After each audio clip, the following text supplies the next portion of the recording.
پر تھوڑا غور تو کرنا. حضرت جناب سیدنا فاروق اعظم رضی اللہ تعالیٰ عنہ، حضرت عمر فاروق کے صاحبزادے کی ملاقات ہو گئی حضرت عبداللہ بن سلام رضی اللہ تعالیٰ عنہ سے. یہ تورات بھی جانتے تھے، پھر قرآن مجید کا علم بھی انہوں نے حاصل کیا، مسلمان ہوئے. بہت بڑے عالم صحابی تھے. تو حضرت عمر فاروق کے بیٹے سے فرمانے لگے تو کفل جہنم کا بیٹا ہے. وہ دوڑے گئے اپنے ابا جی کے پاس شکایت لے کے کہ ابا جی وہ تو آپ کو دوزخ کے دروازے کا تالا کہہ رہے ہیں جناب عبداللہ بن سلام. تو سیدنا عمر نے مسکرانا شروع کر دیا، فرمایا اسے کیا لکھ کے دے، اسے کہہ دو لکھ کے دے دے. تو وہ کہنے لگے عجیب بات ہے، وہ اتنی سخت بات کر رہے ہیں، آپ کہتے ہیں لکھ کے دے دو. فرمایا بیٹا تو بچہ ہے، تو سمجھا ہی نہیں. میں بھی مصطفیٰ کی بارگاہ میں بیٹھنے والا ہوں، وہ بھی رسول اللہ کی بارگاہ میں بیٹھنے والے. وہ کوئی بڑی بات کر گئے، تو نہیں سمجھا، جا لکھوا کے لا. وہ واپس آئے، کہنے لگے عمر کہتے ہیں لکھ دو. تو حضرت سیدنا عبداللہ ابن سلام کہنے لگے چل میں تیرے ابا کے سامنے بیٹھ کے لکھ کے دیتا ہوں.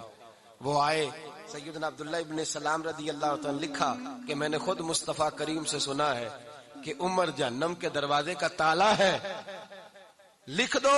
انہوں نے لکھ کے دیا. تو صاحبزادے کہنے لگے ابا جی چاچا جی مجھے بھی ذرا بتا دو اس کا معنی کیا ہے.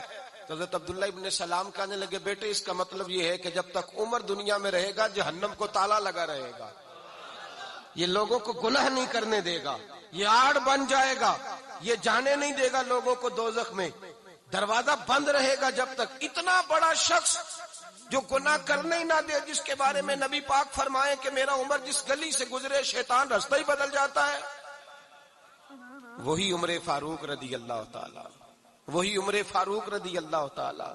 انہی جناب عمر فاروق کا حال یہ ہے کہ وہ آخری عمر مبارک ہے، گھر کے اندر بیٹھے ہیں تو پھوٹ پھوٹ کے رونا شروع کر دیا، تڑپ کے روئے، تڑپ.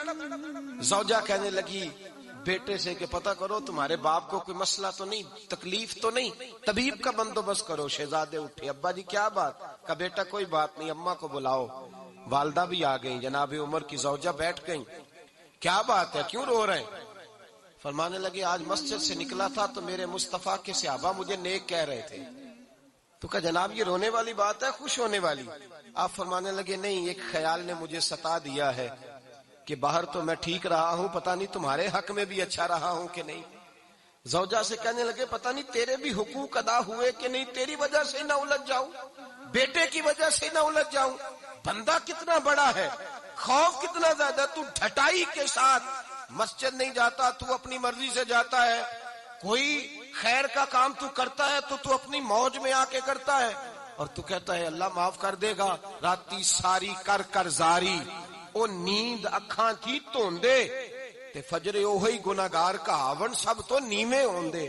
وہ ساری رات نماز پڑھتے ہیں. والذین یبیتون لربہم سجدا وقیاما والذین یقولون ربنا اصرف عنا عذاب جہنم ان عذابها کان غراما. اللہ فرماتے ہیں میرے بندے وہ ہیں سارے رات سجدے اور قیام میں گزار دیتے ہیں، اور سویرے اٹھ کے یہ نہیں کہتے میں تہجد گزار ہوں، میں عبادت گزار ہوں. سویرے اٹھتے ہیں تو کہتے ہیں خدایا معاف کر دے، تیرا عذاب بڑا سخت ہے، اے اللہ ہمیں اپنے عذاب سے محفوظ فرما. لوگوں نے عجیب دھوکے میں مبتلا کر لیا ہے اپنے آپ. حضرت عمر رونے لگے، بیوی سے کہنے لگے معاف کر دے، ڈر آتا ہے، اللہ کے حضور حساب دینا ہے. عدل کرے تے تھر تھر کمبن اچیاں شانہ والے، فضل کرے تے بخشے جاون میرے جے منہ کالے. کہا تو اس طرح کر. زوجہ سے کہنے لگے چل تو مجھے معاف کر دے، میرے اوپر بوجھ بڑا تھا، رات کو چہرے پہ نقاب ڈال کے مصطفیٰ کی امت کی خبر گیری کرنا اور پھر سارا دن ان کی خدمت کرنا. میں تجھے اس طرح وقت نہ دے پایا جو میرا حق بنتا تھا. زوجہ رو پڑی، کہنے لگی زندگی میں نے بھی اس طرح کا کوئی انداز نہیں دیکھا جو بیویاں شوہر کے ساتھ دیکھتی ہیں. میں نے کوئی اس طرح کا آپ سے مطالبہ نہیں کیا، میرے دل میں یہ بات تھی، آپ خود بول پڑے. کہا چل پھر معاف کر دے. کہنے لگی میں تو نہیں معاف کرتی، میں تو نہیں. آپ کے صاحبزادے کہتے ہیں فاروق اعظم کو میں نے کامتے دیکھا، تڑپتے دیکھا، رونے لگے، کیوں نہیں تو معاف کرتی؟ تو زوجہ کہنے لگی پہلے وعدہ کریں، اللہ کی بارگاہ میں میری سفارش کریں گے؟ آپ کہیں گے کہ اللہ میری بیوی تھی، کپڑے دھو کے دیتی تھی، کھانا پکا کے دیتی تھی، میری عزت کی محافظ تھی، میرے بچوں کو پالتی، یہ کہیں گے؟ حضرت عمر فرمانے لگے مجھے قسم ہے اللہ کی عزت کی، رب جب عمر کے لیے جنت کا فیصلہ کرے گا تو میں بغیر تیرے جنت میں داخل ہی نہیں ہوگا۔ جتنا بڑا آدمی ہے اتنا زیادہ ڈر رہا ہے، یہاں ڈٹائی کو اللہ نے معاف کر دینا ہے، اور معاذ اللہ تعالیٰ ایسا عجیب لفظ بولتے ہیں، عجیب جملہ کہتے ہیں بھائی اللہ چاہے تو بے نمازی کو نہ بخشے، اور میں نے کبھی نہیں پڑھی تو مجھے بخش دے۔ میں نے کہا یہ بات ٹھیک ہے کہ اللہ بڑا بے نیاز ہے پر بے انصاف تو نہیں نا، بے نیاز ہے، بے انصاف اپنے اس نے قانون بنائے ہیں، اس کے محبوب نے قانون واضح کیا ہے۔ تو یہاں رحمت الہی کا غلط مطلب لوگ بیان کرتے ہیں۔ رحمت الہی کا مطلب تو یہ تھا کہ تو ساری نیکی کر، ساری پرہیزگاری کر، رحمت کا وہ معنی دیکھ جو تیرے رسول نے بیان کیا ہے۔ میرے مصطفیٰ نے ساری زندگی گزار دی اللہ کو راضی کرنے میں۔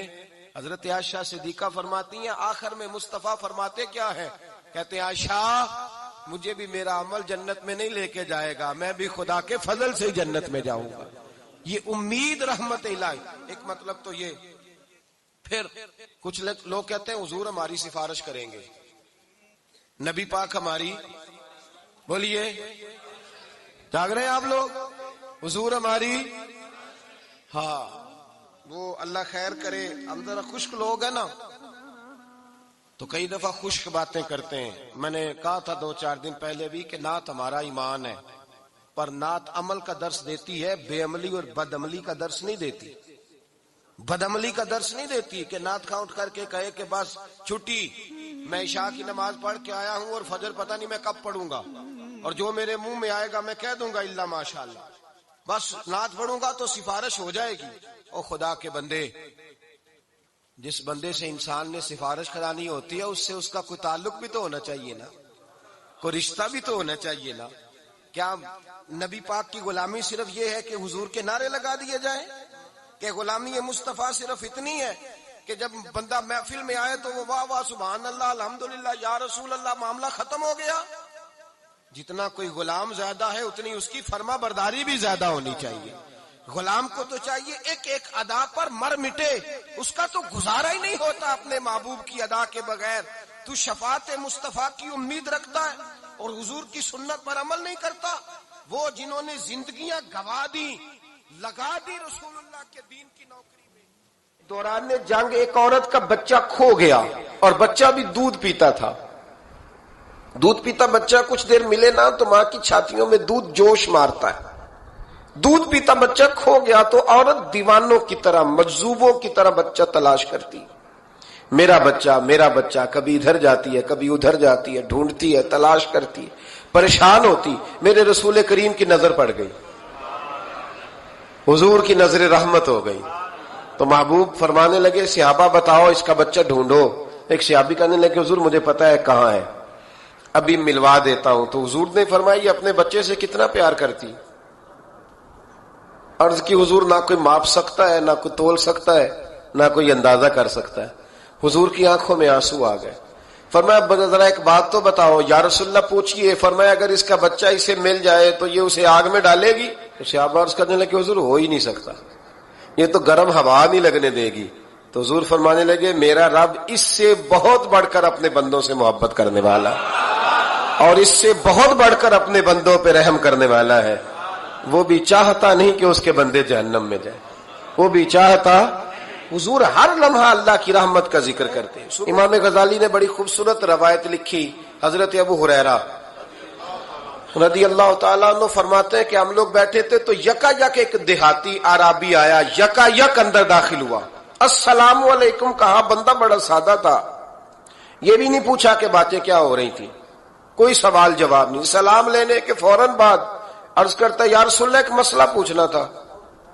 کہتے ہم حیران ہو گئے کہ یار پہلے پوچھ تو لے، پہلے کیا بات ہو رہی، آتے ہی اپنی چھیڑ دی ہے۔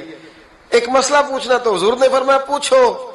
عرض کرنے لگا حضور یہ بتائے قیامت والے دن حساب کس نے لینا ہے؟ تو محبوب مسکرائے، فرمایا بولے آدمی سادی سی بات ہے، حساب اللہ نے لینا ہے۔ کہتے وہ بات سن کے نا تو چل پڑا، جواب سن کے تو چل پڑا، رکا ہی نہیں۔ تو حضور نے فرمایا ٹھہر تو جا، پہلے تو آیا ہے، سلام لی ہے، بات بھی کوئی نہیں کرنے دی، دھڑام سے اندر داخل ہوا ہے اور سوال کا جواب لیا اور پھر تو نے تبصرہ ہی نہیں کیا تو نکل گیا ہے۔ یا رسول اللہ حکم کریں. فرمایا کیا پوچھ رہا تھا؟ حضور پوچھا ہے کہ حساب کون لے گا؟ تو حضور فرمانے لگے میں نے بتایا اللہ لے گا. تو بولا کیوں نہیں؟ کہنے لگا یا رسول اللہ بس اتنا ہی پتا کرنا تھا, اگر اللہ نے حساب لینا تو پھر ہم نے باچی جانا ہے انشاءاللہ, تو پھر باچی جانا ہے. تو حضور فرمانے لگے کس طرح؟ کہنے لگا یا رسول اللہ جب وہ کریم غالب آئے گا نا, جب اس کا غلبہ آئے گا تو وہ بڑا کریم ہے, اس نے معاف ہی کرنا ہے, اس نے معاف ہی کرنا ہے, اس نے کرم ہی کرنا ہے.